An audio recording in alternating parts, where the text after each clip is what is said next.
an incisive analysis of India's economy. It has become an essential part of the finance landscape. Apart from that, I am grateful for the valuable advice that we have received from Mr. Michael Bloomberg in the design of our Smart Cities program. As a mayor of one of the world's great cities, Mr. Bloomberg has personal insight into what makes a city tick.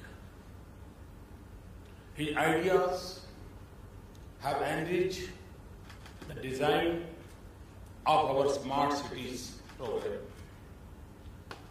Under this program, we hope to create 100 cities which will become role model for urban development throughout the country.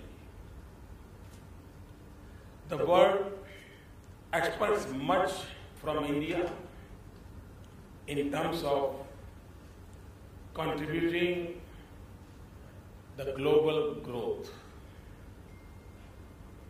To the extent that time permits, I would like to place before you my thoughts on how India intends to meet the challenge.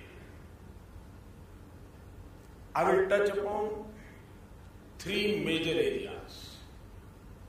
Firstly, I will discuss India's economic growth. Secondly, I will outline some of the administrative and policy reforms that have created and will sustain that growth. Thirdly, I will elaborate on the aspects of economic development which is of particular importance to me, namely job creation. Experts are unanimous that India is one of the world economy's brightest spots. We have low inflation, a low balance of payments current account deficit, and a high rate of growth. This is the result of good policy, not good fortune. Let me elaborate. Between 2008 and 2009, crude oil prices fell steeply from a peak of $147 per barrel to less than $50. This was a steeper fall than between 2014-15. Yet, in 2009-10, India's fiscal deficit, its current account deficit, and its inflation rate all substantially worse.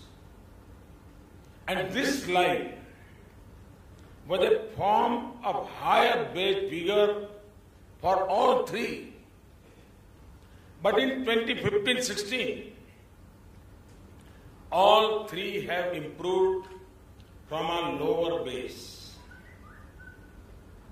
Many other emerging economies also depend on imported oil. If oil prices were the driver of success, those countries would all be showing similar results. But they are not. We have not been lucky with global trade or growth. Both are low and have not helped us in terms of exports stimulus. We have not been lucky with monsoons or weather, 2015 and 2014 have both been drought years. Drought was compounded by unseasonal hailstorms. Yet, food grain production has remained much higher and inflation much lower than in the last comparable drought year, which was 2009 and 10. For India to be at the top of global growth tables is an unusual situation. Obviously, there are some who find that difficult to digest and come up with imaginative and fanciful ideas to belittle that achievement. The fact is that India's economic success is the hard-won result of prudence, sound policy, and effective management. I will elaborate on some of our policies later, but for now, let me emphasize just one fiscal consolidation. We have made ambitious fiscal targets in each of the previous 2 fiscal years. We have reduced the deficit even while increasing capital expenditure. And the reduction has come despite an unprecedented steep cut in the centre's share of tax revenues in the award of the 14th Finance Commission. For 2016-17, we have targeted a fiscal deficit of 3.5% of GDP. This will be the second lowest level in the last 40 years. Our growth rate is acknowledged at the highest among major economies. There are some who remain confused and have said that the growth rate does not feel right. Perhaps I can be of some assistance to them in reducing the confusion by stating facts and place of feelings. Let us first look at credit. There has been a smart pickup in credit growth after September 2015. Credit uptake between February 2015 and February 2016 increased by 11.5%. The overall fund flow to the corporate sector through equity and borrowings of various kinds, domestic and foreign, has increased in the first 3 quarters of 2015-16 by over 30%. There are some very interesting figures on credit ratings. In 2013 and 2014, the number of firms whose credit rating was downgraded was much higher than those who were upgraded. That has now changed decisively. Upgrades are up and downgrades are down. In the first half of fiscal year 2015-16, for every company getting a downgrade, there were more than 2 companies which received upgrades the best level in recent years. Among firms with low levels of leverage, the situation is even better. Upgrades exceed downgrades by a huge margin. The number of upgrades is 6.8 times the number of downgrades for large firms with low leverage. For medium-sized firms, the ratio is 3.9, and for small firms, it is 6.3. These are exceptionally robust numbers. The only segment showing an increase in downgrades is highly leveraged large firms. The government and Reserve Bank have taken tough action to recover dues from large corporate defaulters. Perhaps the noise from this segment has influenced media perceptions. Moving from credit to investment,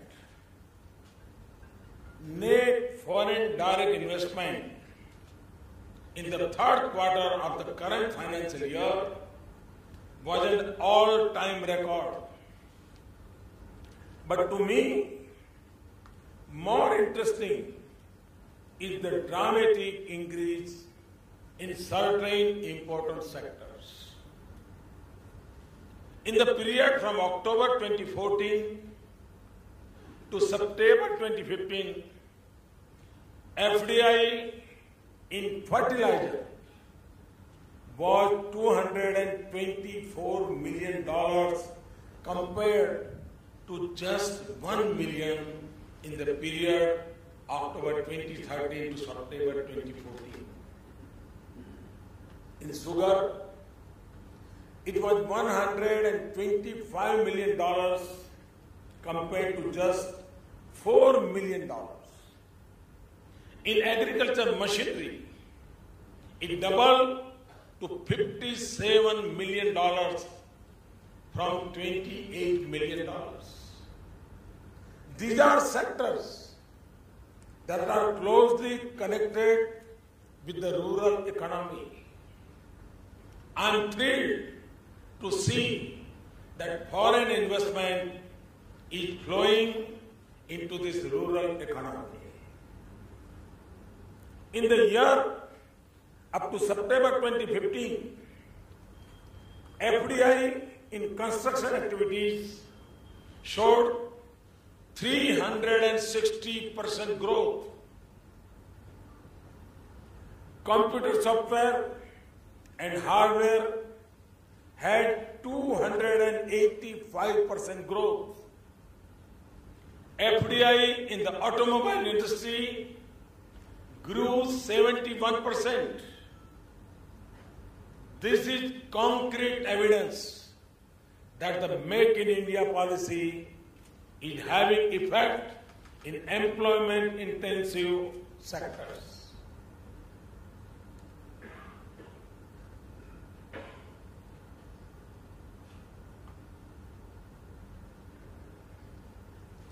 In a difficult global environment for exports, manufacturing output has fluctuated. However, several key subsectors of manufacturing are growing rapidly. Motor vehicle production, which is a strong indicator of consumer purchasing power and economic activity, has grown at 7.6%. The employment-intensive bearing apparel sector has grown at 8.7%. Manufacturing of furniture has grown by 57% and is suggesting a pickup in sales of flats and houses. Looking towards the future, let me turn to agriculture. In the past, the emphasis has been on agricultural output rather than on farmers' incomes. I've set the objective of doubling farmers' income by 2022. I've laid this out as a challenge, but it is not merely a challenge. With a good strategy, well-designed programs, adequate resources, and good governance in implementation, this target is achievable. And as a large share of our population depends on agriculture, a doubling of farmers' incomes will have a strong benefits for other sectors of the economy. Let me outline our strategy. First, we have introduced a big focus on irrigation with a large increase in budget. We are taking a holistic approach which combines irrigation with water conservation. The aim is per drop, more crop. Second, we are focusing on provision of quality seeds and on efficiency of nutrient use.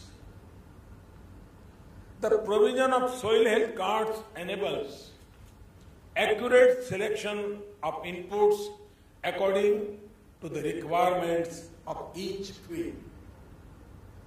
This will lower cost of production and increase net income.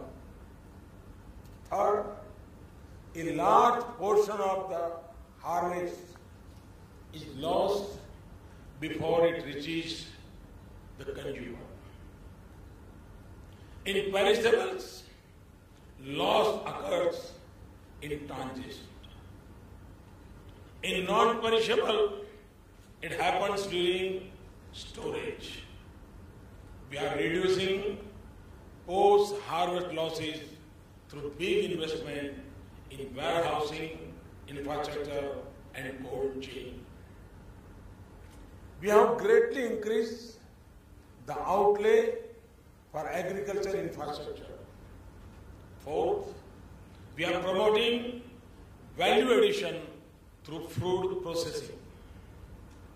As an example, in response to a call from me, Coca-Cola has recently started adding fruit juice to some of its added drinks. Fifth, we are creating a national agricultural market and removing distortions. A common electronic market platform is being introduced across 585 regulated wholesale markets. We want to ensure that a higher share of the final price goes to the farmer with less going to middlemen. The introduction of FDI in marketing of domestic food products in this budget is with the same objective. Sixth, we have introduced the Pradhan Mantri Fasal Bima Yojana. It is a comprehensive nationwide crop insurance program which offers farmers protection from risks beyond their control at an affordable cost. This scheme will ensure that their incomes are protected in times of adverse weather. Seventh, we will increase income from ancillary activities. Partly, this will be through poultry, honeybees, farm ponds and fisheries. We are also encouraging farmers to use uncultivated portions of their land, especially boundaries between fields, for growing timber and placing solar cells. Through a combination of growth in production, more efficient input use, reduction in post-harvest losses, higher value addition, reduced marketing margins, risk mitigation, and ancillary activities, I am confident we will achieve the targeted doubling of farmers' income. I am happy to note that Dr. M.S. Swaminathan, the dawn of Indian agriculture, seems to agree. He wrote to me after the budget expressing gratitude for the farmer-centric budget. He welcomed the income orientation given to farming. He went on to say, and I quote, "On the whole, the budget had tried to be as pro-farmer as possible, subject to the limitation of resources.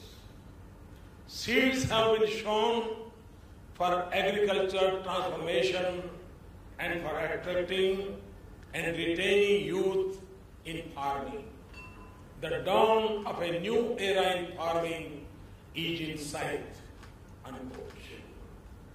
Let me now turn to some of the programs and policies that underpin our growth. As I have said before, my goal is reform to transform. The aim of reform is to transform the lives of ordinary people. Let me start with administrative reforms and our focus on education. In a country like India, resources are scarce while problems are abundant. An intelligent strategy is to optimize use of resources through efficiency in implementation. Mere announcement of policies or so-called policies achieves little. Even more than reform policies, we need transform execution. Let me illustrate. The National Food Security Act was passed in 2013 but remained without implementation in most of the states. In the Mahatma Gandhi National Rural Employment Guarantee Scheme, much of the expenditure was leaking out to touts, middlemen, and the non-poor through expenditure was recorded in the books. We are now implementing the Food Security Act nationwide. We have drastically reduced leakages in the employment guarantee scheme and ensured that money reaches those for whom it is intended. We are focused on creating durable assets that benefit the population rather than the touts. And instead of taking about the virtues of financial inclusion, we have actually completed the task and brought over 200 million people into the banking system. our record on implementation in general and reduction in corruption in particular is now well understood. So I will be brief. Coal, minerals and spectrum have been auctioned transparently, raising large amounts. Managerial improvements have resulted in elimination of the power shortage, a record high in highway construction per day, and record port throughput. We have a launch in number of new programs across various sectors. Many legacy issues have been solved. The number of stalled projects has declined. The long-closed Dabhol power plant is operational again, thanks to our coordinated efforts, and is generating power, saving jobs, and avoiding bad debts for the banks. Let me now turn to policy reforms. I have referred to the durable reduction in inflation since this government took office. This is partly attributable to bold measures taken to strengthen monetary policy. Last year, we entered into a monetary framework agreement with the Reserve Bank of India. This year, we have introduced in the Finance Bill amendments to the Reserve Bank of India Act. Under this amendment, the RBI will have an inflation target and will set monetary policy through a monetary policy committee. The committee will have no member from the government. Through this reform, monetary policy will acquire an inflation focus and a level of institutional autonomy unprecedented in major emerging markets and greater than several developed countries. Together with our adherence to the part of fiscal consolidation, this is a testimony to a strong commitment to macroeconomic prudence and stability. Another major policy reform is in the petroleum sector. Under new hydrocarbon exploration licensing policy, there will be pricing and marketing freedom and a transparent revenue sharing methodology. This will eliminate many layers of bureaucratic controls. For ongoing projects which have not been developed, we have also given marketing and pricing freedom subject to a transparent ceiling based on published import parity prices. For renewal of existing production sharing contracts, we have introduced a transparent method involving a flat percentage increase in government profit share. This removes discretion and uncertainty. Parliament has passed the Real Estate Regulation Act, which will go a long way in transforming the real estate market, protecting buyers and promoting honest and healthy practices. Along with the passing of this long-pending bill, we have introduced tax incentives for developers and buyers of housing for the neo-middle class and the poor. The Uday scheme in the power sector has permanently changed the incentive structure for state governments. Ambitious operational targets are backed by credible incentive to perform. Under this scheme, in a phased manner, State governments will have to take over losses of distribution companies and count them against their fiscal deficit target. This imposes a hard budget constraint on the states. It creates a powerful incentive for states to manage the electricity sector efficiently.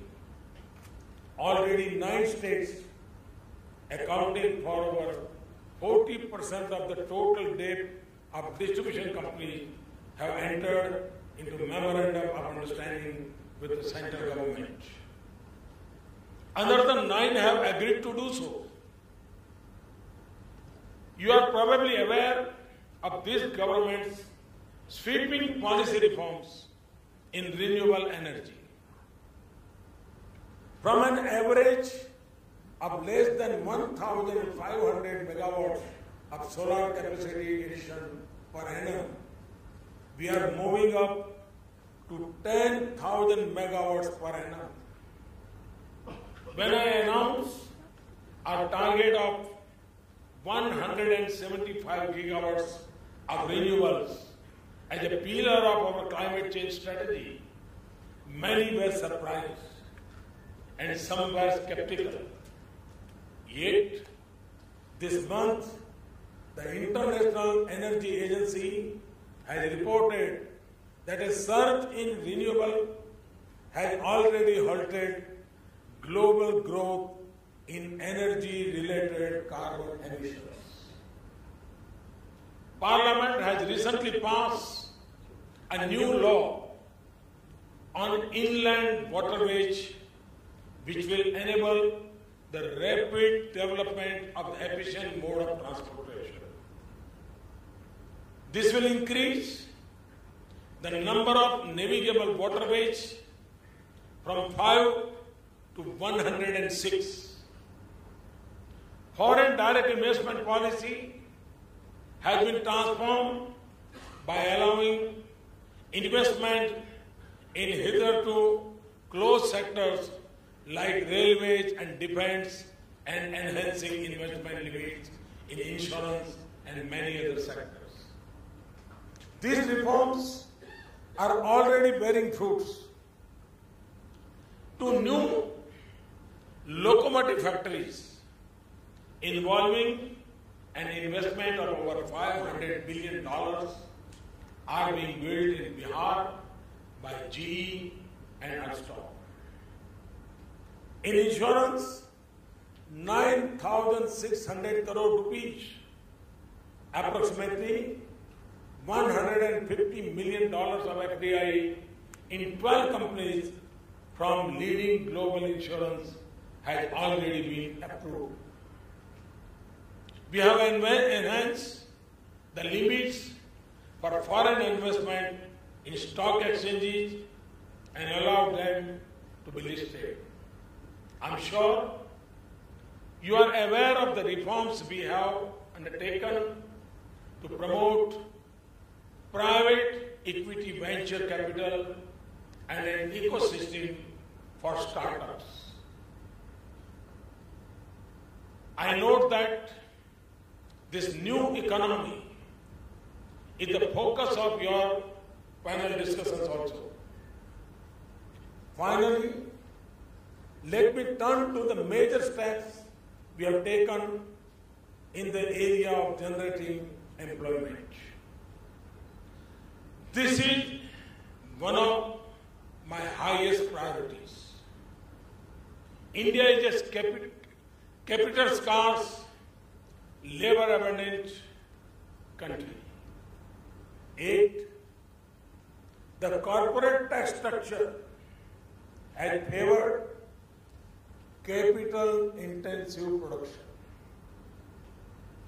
Tax benefits like accelerated depreciation and investment allowances have created an artificial bias against laborers.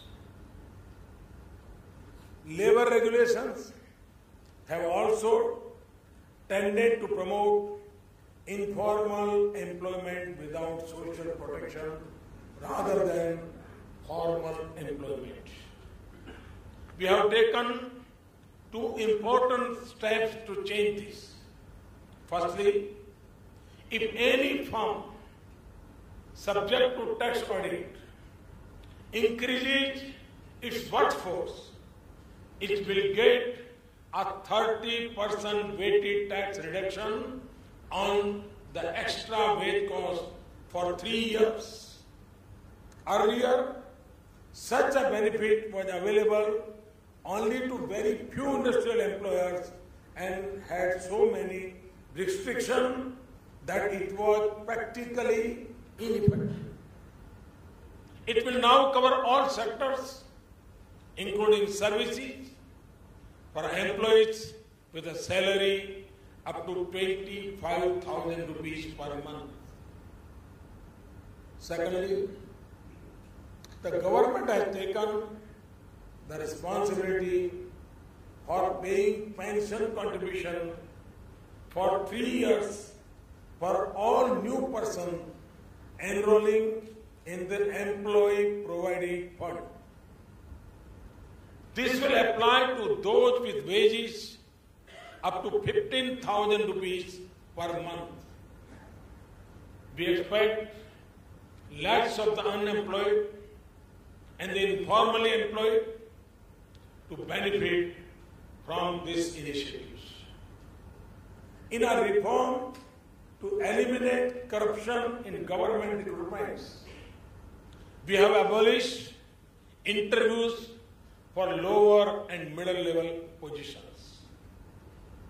They will now be filled on the basis of transparent examination results.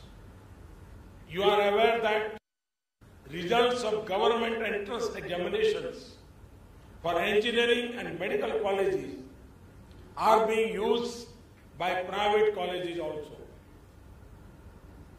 I am happy to announce one more measure to improve the labor market and benefit the unemployed. The government and the public sector undertakings conduct a number of recruitment examinations. So far, the scores in these examinations have been retained by the government.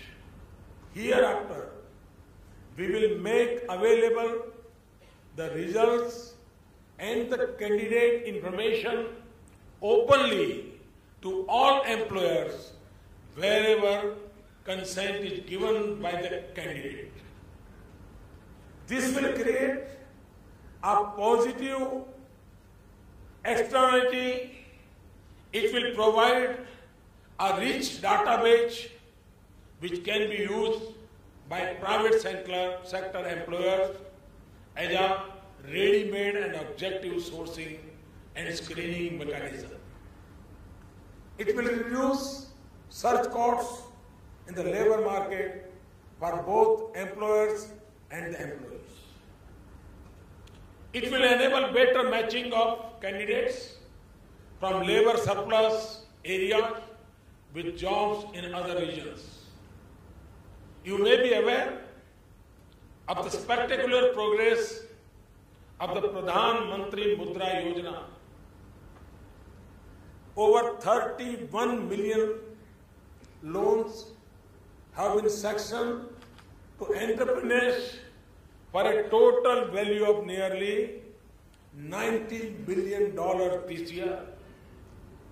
You will be pleased to know that 77% of these entrepreneurs are women and 22% of them are from the scheduled caste and scheduled tribes. Even if we assume conservatively that on average each enterprise creates just one sustainable job, this initiative itself amounts to 31 million in new employment. The Stand Up India scheme will also provide 250,000 entrepreneurship loans to women and scheduled castes and scheduled tribes. My government's measures on skill development are well known. In the budget, we also announced two path-breaking reforms in the education sector, which I wanted to elaborate. Our aim is to empower higher educational institutions to help them attain the highest standards. To start with, we will provide an enabling regulatory architecture to 10 public and 10 private institutions so that they emerge as world-class teaching and research institutions. The regulatory framework will be separate from existing structure like University Grant Commission and All India Council for Technical Education. They will have complete autonomy on academic, administrative, and financial matters. We will provide additional resources for the next 5 years for the 10 public universities. This will eventually allow ordinary Indians affordable access to world-class degree courses. This initiative is the beginning of a journey to restore the original mandate of higher education regulators. There should be facilitators and guides driven by norms of self-disclosure and transparency instead of top-down command and control. Eventually, through regulatory reform, we aspire to world-class standards in all colleges and universities. Another initiative is in school education. We have achieved much quantitative progress in access and pupil-teacher ratio. The foundation of today's knowledge economy is the quality of its school leavers.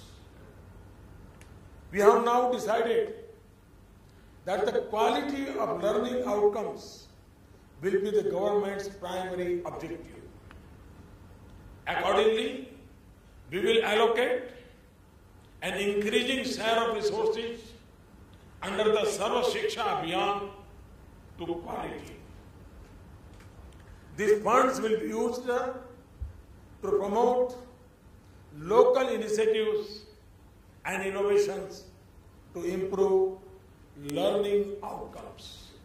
I'm sure all of you who are parents and all of you who are employers will welcome these steps in higher and school education respectively.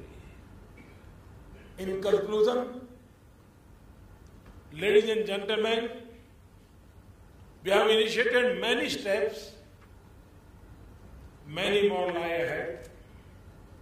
Some have begun bearing fruits. What we have achieved so far gives me the confidence that with the support of the people, we can transform India. I know it will be difficult, but I'm sure it is doable. And I'm confident it will be done. Thank you.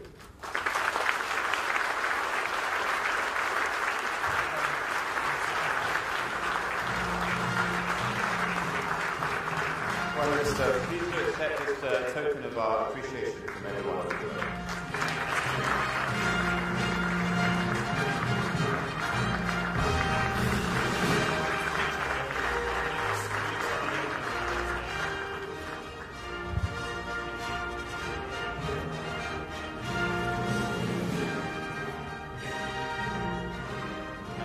Prime Minister, it's my great pleasure to formally thank you again for your words today, your very wide-ranging and detailed speech on your vision for the Indian economy. I was particularly struck by the vast range of the policy reforms that your government is undertaking, and certainly the focus and energy with which you're pursuing each of these goals, whether it be agricultural reform, the economic development of the countryside and the cities with the Smart Cities Initiative, the push to change, to create a monetary policy committee in the central bank, and of course the crucial question of job creation across the nation. Issues that are both interesting for the Indian public here at home and also for our global audience of investors. You said that the world expects much from India, and indeed it does. You also said that the economic growth that we are enjoying in this country now is the result of good policy